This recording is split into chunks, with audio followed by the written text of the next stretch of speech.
Welcome back to Teachers of Tomorrow Smith podcast. I am Rashmi Sharma, your host for today, and we are in conversation with Mrs. Lakshmi Kumar. Thank you so much, ma'am, for your insights on cultural competence, all the tips that you gave for what a school can do to make their schools inclusive and keeping student at the center. Now I want to talk to you about something that is very close to us. As Tomorrow Smith, we are committed to making teaching an aspirational career. So, and we've seen how the profession is losing its glory. So we want your opinion on what are some of the things that have to change in the education system to attract brighter people, more motivated teachers to the profession. So let me give it to you in two kind of yin and yang kind of an aspect.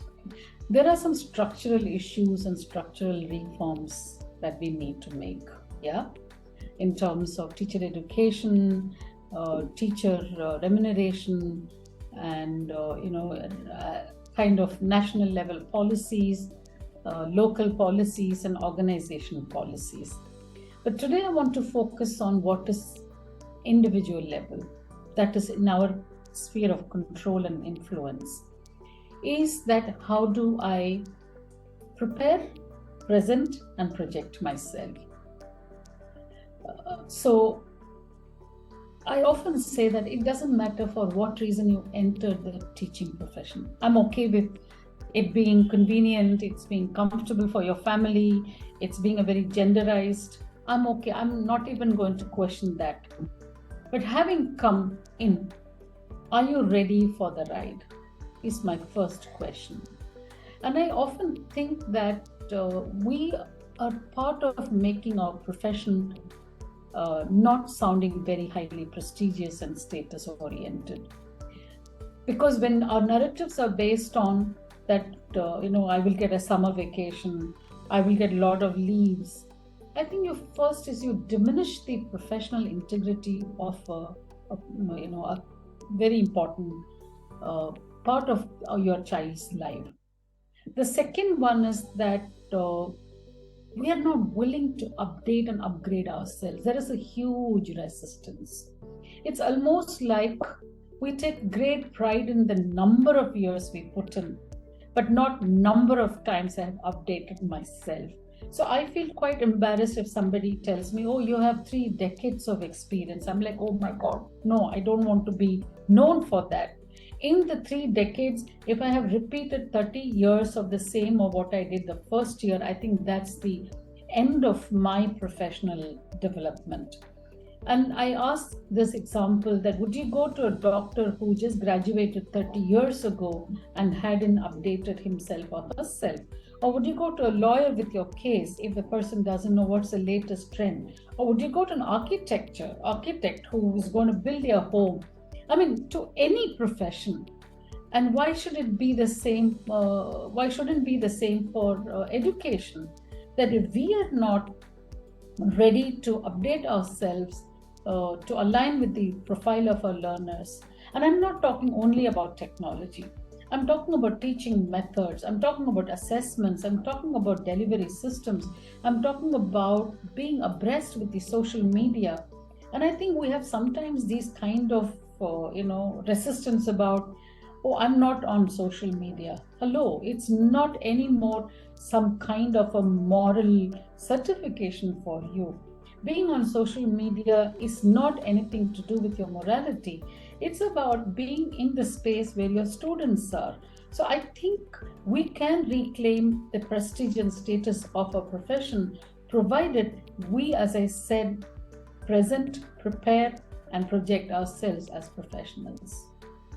Absolutely correct. I think you nailed it when you said that, being, and this is something at Tomorrow Smith, we are really, really trying hard. I mean, we work with young people who are currently studying to be teachers. So a lot of our target group actually are teachers who are preparing to be teachers. So One more to add. I say to young people or old ones, any professional, see if you can go beyond the framework. Okay, there is a punch and lunch of morning 8 to 3. Okay. Or let's say for the aspiring teachers, yeah, they have a 3-year, 4-year graduate program, 2 years, whatever, and they do their bare minimum. But can you voluntarily seek an internship in a school? Can you go up to a school, knock on their doors and say, you know what, I'm studying to become a teacher, and we have these micro lessons and all that, which is what is within this, but I'm actually really wanting to be a practicing teacher. Can I be an understudy? I'm sure, that child, that student not only has given himself or herself an opportunity for growth, but also probably readily been, revealing himself or herself for a job opportunity. But so I say go beyond. Yeah. I think that passion has to be there. नहीं तो ठीक है यार, ये तो this is what I need to do, this is my timing, and this is my textbook, this is my syllabus, this is my curriculum, and okay, let me just do it. No, we are not even part of a professional body. Look at all the other professions.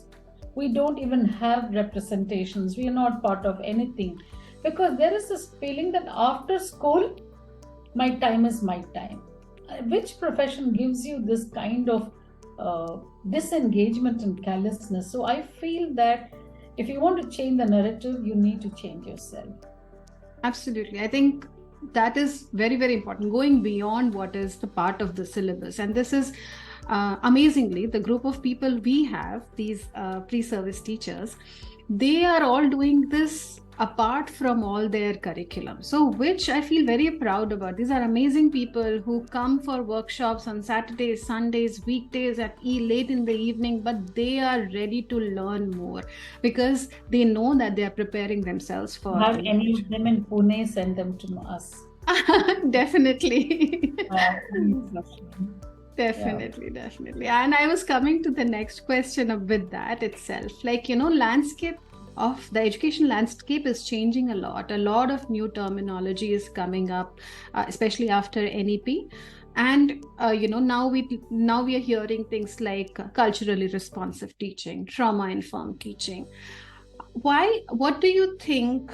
How do you think these teachers should prepare themselves for this new world that they have entered into, right? So what are some of the suggestions? What should they actively be doing?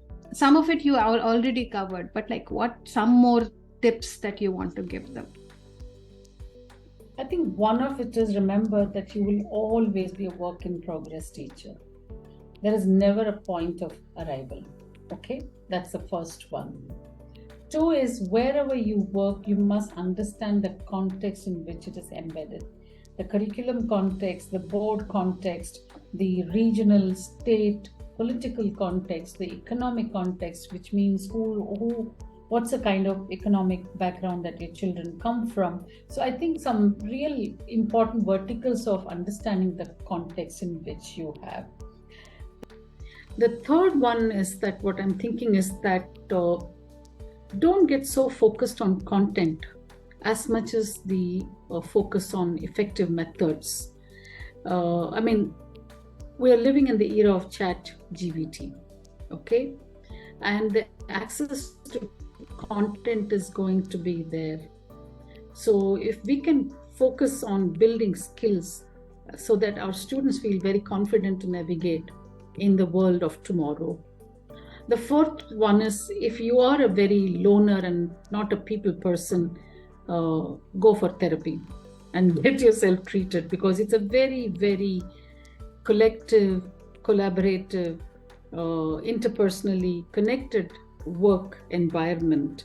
And I think all the principles of sharing and cooperative learning and teamwork, we need to demonstrate. Otherwise, our students will believe that those are just empty words. And I see sometimes that, we bring our ego so much in front that we can't, learn from each other and share with each other. I think that's really an antithesis to education. The other one I would think is that, like I said, you don't have to come every day happy and chirpy, but you must know how to work on your emotions. Like I said, that if all of us have our phases of ups and downs, but seeking help is important. And so if you require to fix your feelings and emotions and social interconnectedness, I think go for it, but come happily, joyfully to the work environment so that you spread that.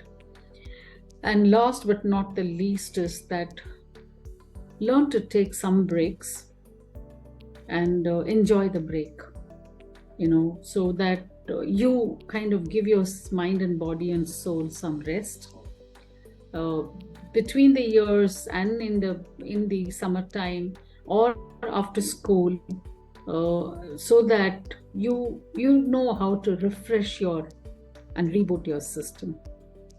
Yeah. I mean, a lot of Yeah, I mean, I teachers. can go on. I am loving this conversation. Yeah.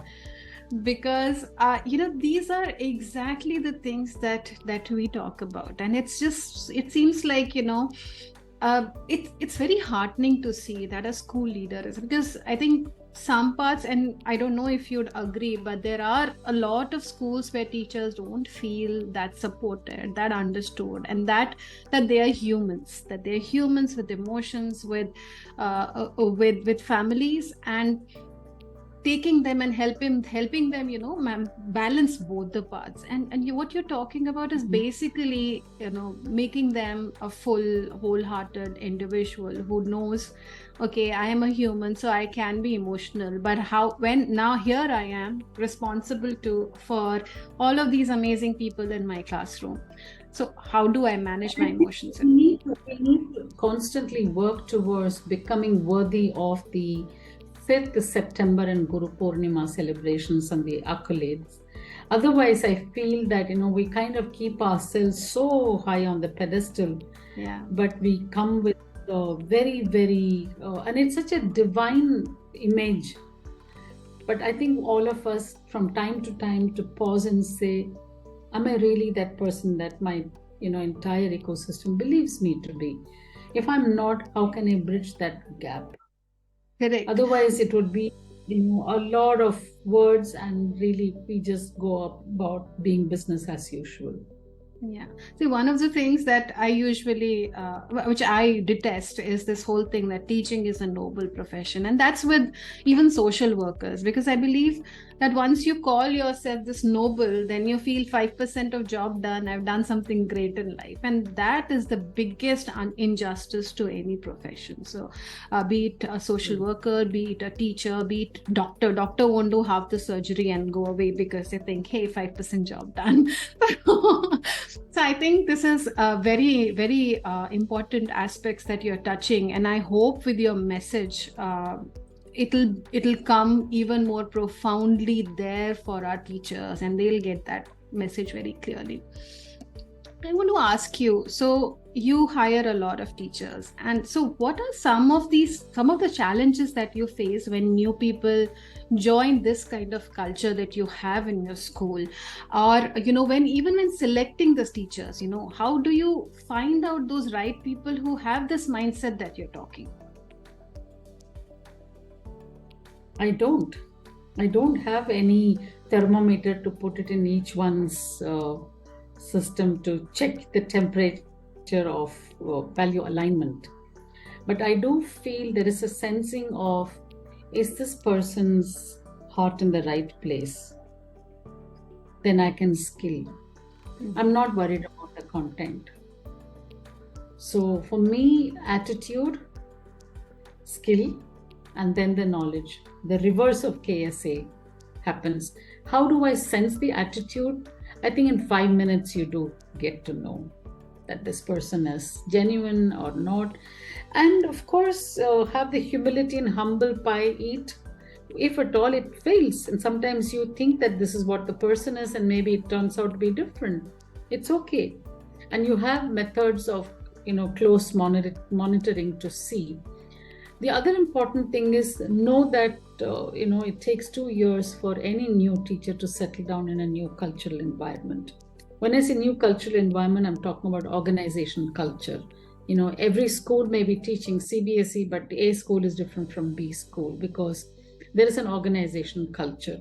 So it's not like that, candidates walk in and you appoint them and next day they become Orchidians. No, it's not an incubation that's in the environment, that we inject this infection. No.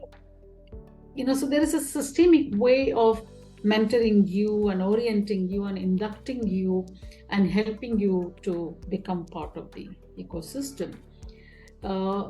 And I think it requires on the top management and leadership a sense of patience and trust and anticipation that people eventually evolve. And if they really don't align with the philosophy, they fall out. And also be ready for some variations. I mean, we can't be clones. And I have this sentence in my office that if all birds are singing the same way, it won't be a forest. So it's okay to have different, tones of music and different tones of voices. And they are important because they make you reflect and they make you grow. So don't get so worried about, somebody questioning you. I think one important message for leaders is that be secure in your skin. When you are insecure, then you view everyone as a threat. Whereas when you are secure, you view everyone as an opportunity. If you do a SWOT analysis, I think then, it all depends on how you are and how you view. And I just read a very beautiful story, a little happy puppy enters this room which has 1,000 mirrors, okay? And he's just jumping and rolling and kind of joyful. And he sees this room is full of 1,000 puppies that are so happy. And then, and after an hour, a very old grumpy dog, or even a very young grumpy dog enters the same room. And he's shocked. Oh my God, this room is so full of 1,000 grumpy dogs. I shouldn't be staying here. So I think for us, we must remember that we mirror each other, and that what we bring is what we get. So if you are a happy leader, the chances are that you will attract a happy, passionate teacher. So true. I mean, every word of what you said is absolutely true, because a leader defines, well, firstly, what people are walking into. You're creating that space, and I'm sure teachers at Orchid School are really, really happy teachers with a leader like you. I feel so happy being in this conversation with you right now. I just want final words from you now. What are, if like that one last message that you would want to give our teachers, just one last piece of advice? Well, it's not just to teachers. I want to give it to the humanity. Remember, if we don't have teachers, we don't have anyone else. So for heaven's sake, make a choice in becoming a teacher. Thank you so much. Thank you. Because this message coming from you is very important. Coming from, we keep saying you can invest in best books, you can invest in best edtech, platforms. But if you're not investing time, effort, love, care, compassion to the teachers, there is no way we can do justice in schools. Like I know you would agree that you can't run a school without great teachers, right? Absolutely. So thank you so much. I can't tell you how happy I've been that you agreed to this interview and having you here. I said that the minute I knew you're working with teachers, future teachers, I feel it an obligatory, commitment to talk to them through you. Thank you so much. Thank you. It has been a pleasure talking to you. And I hope you come to us again in future. We can hear more about you. And I want to just say to our listeners, our viewers, if they enjoyed this episode as much as I did, please support our podcast, share it with your friends, subscribe to our channel, and leave a comment below. And you can stay up to date with our work at Tomorrow Smith Foundation by following us on our social media. The links are in the bio. Thank you so much. You're listening to the Teachers of Tomorrow Smith. Stay tuned. See you in the next episode.